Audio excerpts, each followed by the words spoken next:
मोठी बातमी। केंद्रीय कॅबिनेट बैठकीमध्ये एक देश एक निवडणुकीच्या कोविंद समितीचा अहवाल हा मंजूर झाला आणि त्यानंतर विरोधकांनी जोरदार निशाणा साधलाय।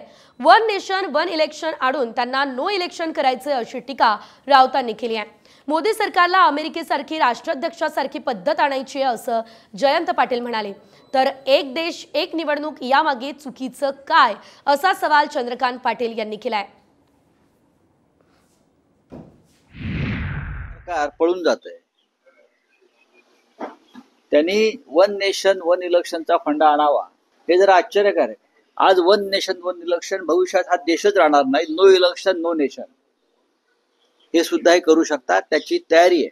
घटनाकाराने संविधानाच्या निर्मात्यांनी ज्या तरतुदी करून ठेवलेल्या आहेत त्या लोकशाहीच्या दृष्टीने अत्यंत महत्त्वाच्या आहेत आणि मोदी त्या संविधानावरच हल्ला करताना दिसत आहे। नरेंद्र मोदी यांनी नवीन संविधान नवीन कायदा लिहू नये हे त्यांच्या लोकांना। आणि या देशात लोकशाही कायम चिरंतन राहावी यासाठी बाबासाहेब आंबेडकरांच्याकडून जी फ्रेमवर्क तयार करायचं ठरलेलं केली आहे त्यांनी, ते डिस्ट्रॉय करण्याचं काम आता वन नेशन वन इलेक्शन नंतर प्रेसिडेन्शियल पद्धत जशी अमेरिकेला होती तशी करण्याचा हा मार्ग आहे असं माझं मत आहे। काय चुकीचं आहे?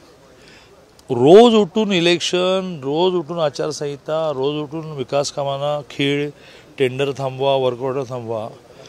शेवटी ह्या देशामध्ये एकाच दिवशी इलेक्शन व्हायच्या, पण प्रामुख्याने काँग्रेसच्या काळामध्ये उठसूट राज्याची बरखास्त केली गेली, त्यात घटना बदलली गेली, घटनेत दुरुस्ती केली गेली आणि केंद्राला एवढे अमर्याद अधिकार दिले गेले की लोकांनी निवडून दिलेली सरकारसुद्धा तुम्हाला बरखास्त करता येतात। हे नव्याने घातलं तुम्ही आणि आमच्यावर आरोप करता की घटना बदलता म्हणून।